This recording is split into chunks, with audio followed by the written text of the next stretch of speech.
It's it's been a good art day. It's been a busy day. It's been a busy week. It's been a busy time. But today it was weekend projects. Still going. Still a day.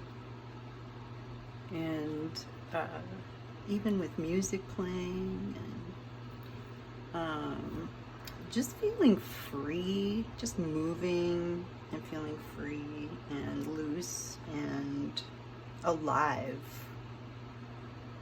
really. And that was just nice, is nice.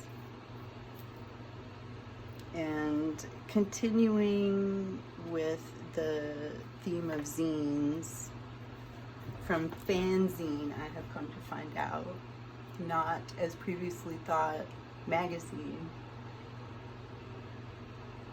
which is all kinds of funny to me, and maybe to you.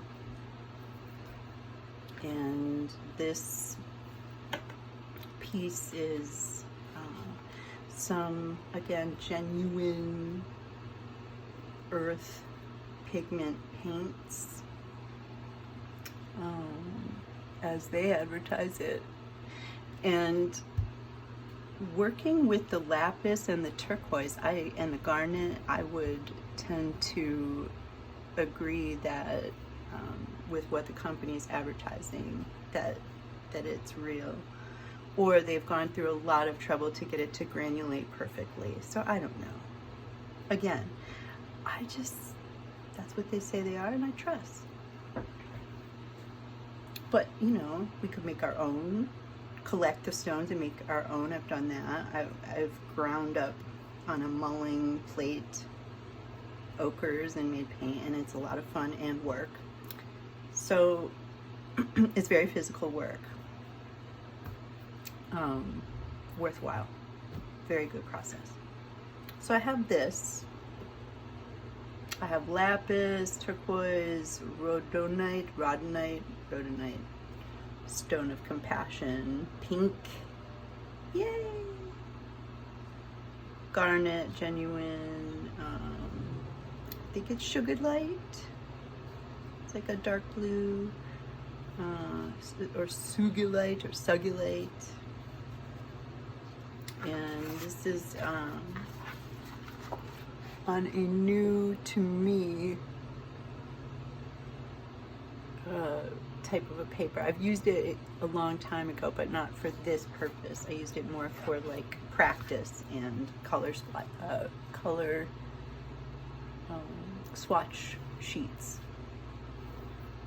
But I got this big pad of it, and as I understand it, bamboo is more sustainable as a fiber, as a crop.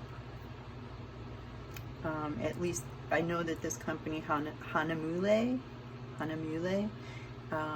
is really trying, because they're cognizant of like people's desire to have a vegan paper, for instance. And their paper sizing is vegan, or at least as per the last time I researched the papers, and whether they had gelatin or a vegan substitute. So then I happened upon this idea that some papers are from bamboo. So I always wonder, well, let's try it for the different things that I like to do and see how it does. So this is going to be a zine, and I already know that I like to use the watercolor papers for that purpose. So let's find out. One thing I've noticed, following many different professional, educated, lifelong, professional, like real artists, is there's no one way, and it's all that person's way.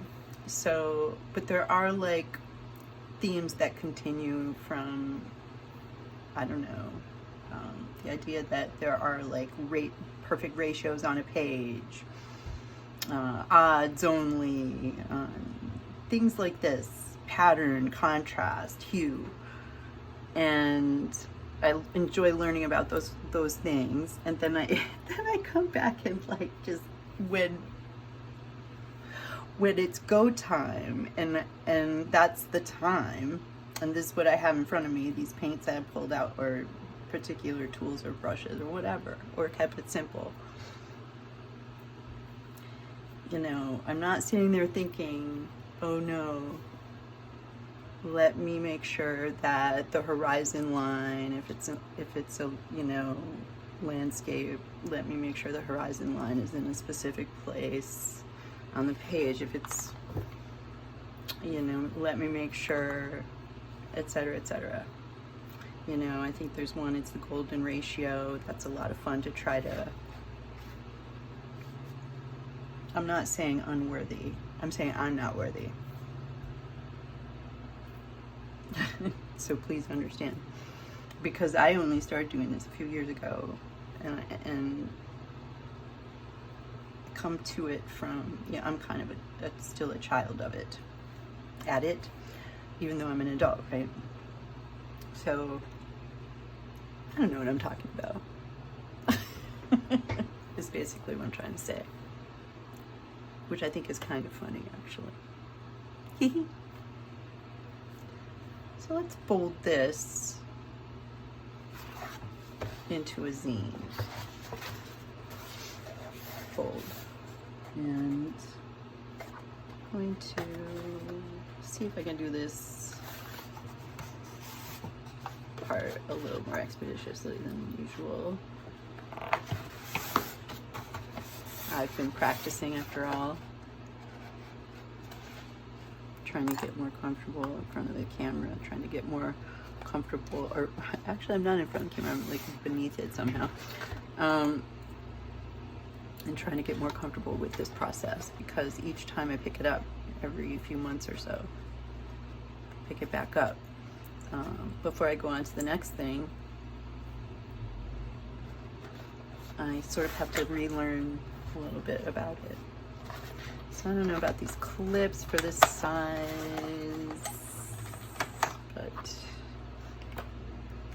see.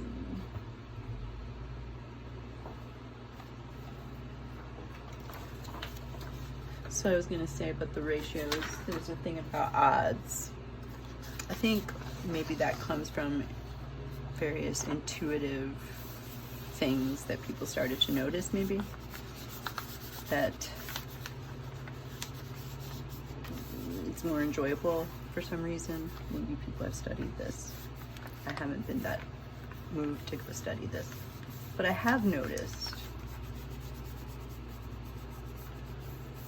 that with these, we are sort of, it's kind of like, you know, almost analogous to prog rock, and I love prog rock, but almost like those weird time signatures, like, are kind of exciting to a certain, I don't know, to some folks, right? Not everybody, or not all the time, I should say, because, you know, I like all different types of stuff. I love me some pop. I love me some 4/4. But there's like a cool surprise involved with, like, you know, I don't know, you know, like infinity Google time signature or whatever. So all that to say, I'd be pretentious and say that I kind of stick to, like, I don't always consciously, but I noticed looking at some of these videos and projects that I kind of will do odd numbers of things. I like to do circles right now, lines and circles, shapes, blobs, and sprays and splatters and messes. But as far as like a big blob or lines or something, I might do 3, 5, 7, whatever. I might consciously, at some point in it, I might consciously go, okay, is this an odd or an even? Not always. But we're folding this into evens, right?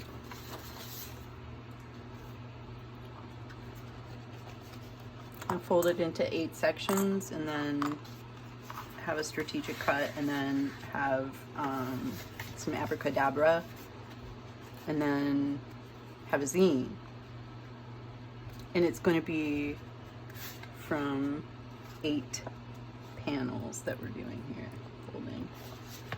So I think for some reason, and I can't explain why that is, but my brain is like making that association that there's something nice about, for some, not everybody, like, and not every time, not every context, obviously.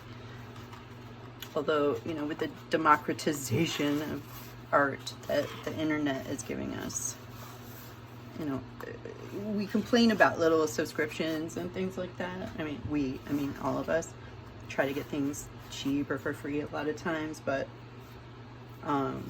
that's nothing compared to, like, you're shut out of art because you can't go to art school. Me, speaking for me. So, you know, I don't know what I'm saying, like, but supporting artists that you find online, for me, kind of like is part of art supplies. It's like maybe even tuition, and it's not always the specific art form that you're into or whatever. I don't know. So this one so now I've done really fast ones of these, and I've messed a few up. I actually did I didn't film it. I did like mess one up, cut it in the wrong place, and it fell apart. Cut it in the wrong place in time, and it fell apart. So I'm just kind of, I do want this one to be nice. And it is paper. It's going to, it's just going to decide where it wants to fold and bend. So, you know, taking care and time to sort of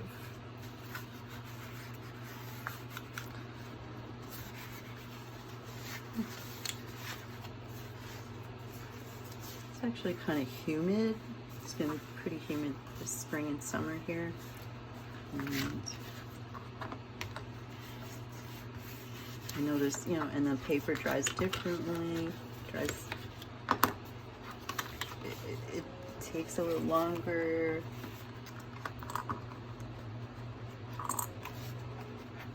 That's the thing about some of these papers that are thicker and designed for wet media, is they are designed to stay wet a little longer. It buys you some time to sort of, especially if you're doing realism, botanicals and things like that, where, you know, you're doing a background and you've wet the whole page, and you don't, because you want it to blend, you don't want backwash. And like, respect. I noticed over the years that for that type of thing, or just, you know, in general, paper and the paints took longer to dry when it was humid and sultry or cool, like cold and dry in winter. And so it has taken me a few years of doing this to sort of notice those patterns over time. It started in 2021, around there.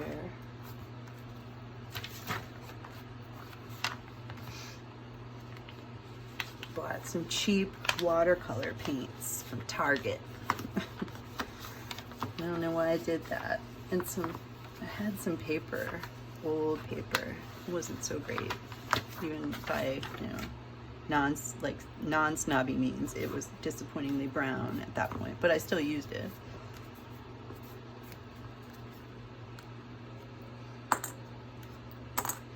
This is a soft paper, and hopefully those clips don't do too much indentation.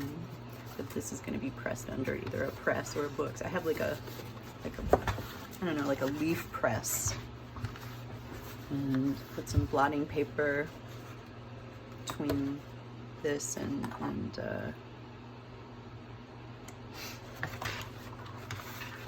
the wood, and just press it. Oh, it's not even. This is, well, the paper will win every time. Just like, you know, water. Water will always win. Water. Why, William? Water will always win. You know. But a close second would be paper and wood and trees. We can come up with all our vinyl stuff. What a scam. I'm finding years later things that used to last, you know, 50 years. My house is old. Things that used to last a long time don't last a long time.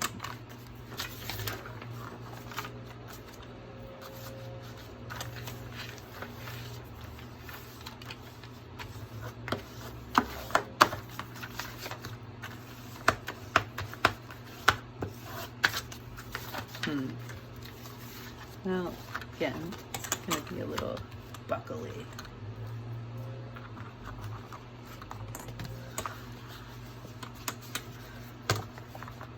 Just kind of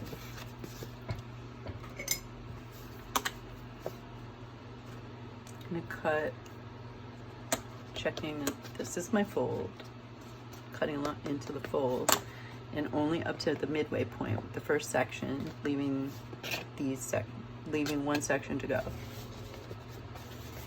So you could do this with a craft knife also.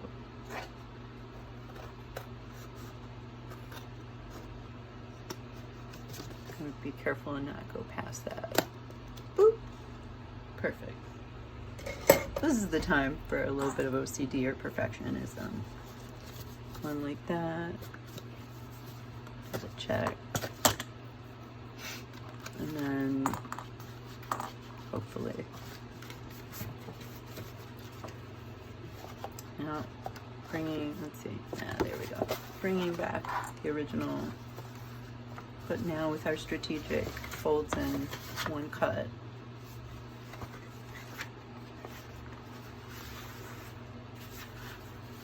I now have a little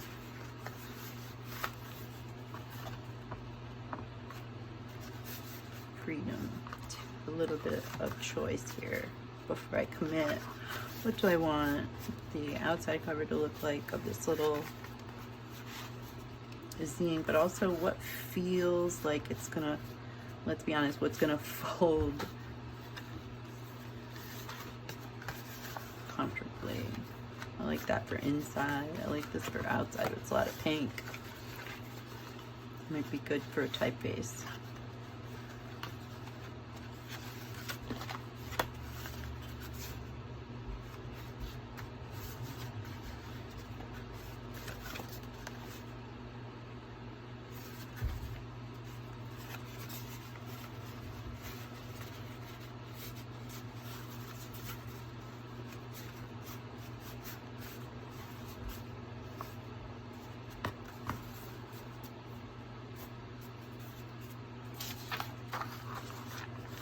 Commit. I'm gonna commit to that.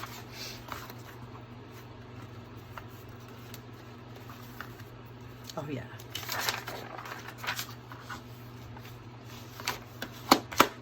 I like it.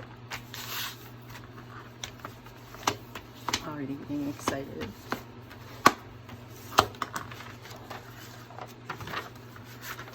It's gonna get glued.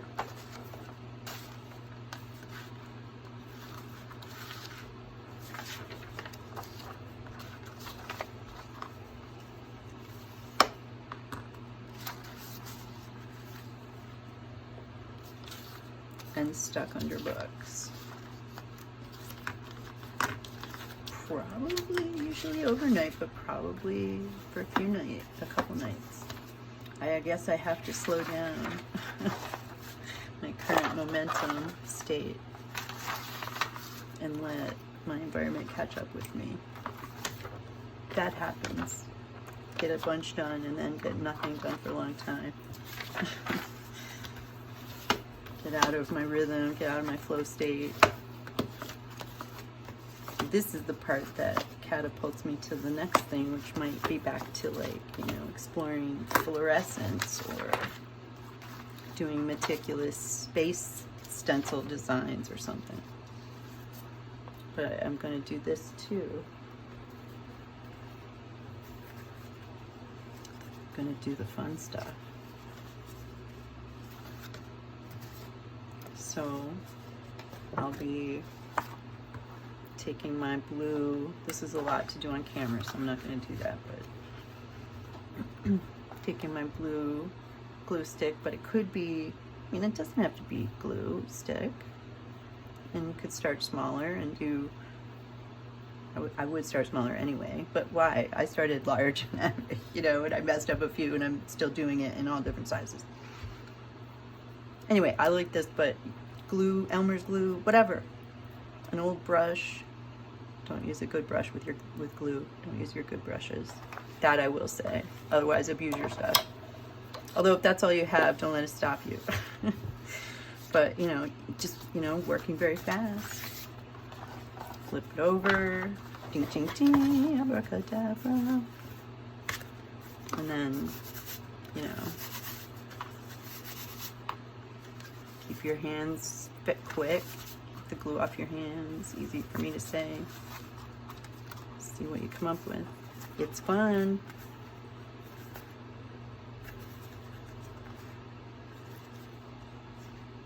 Did I mess it up? You do it better? Alright. I'll probably do it better next time. Maybe I won't though. Maybe I just enjoyed it. Wanted to share.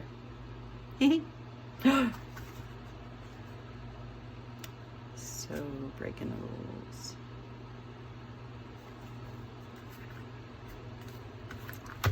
Until next time. Bye-bye.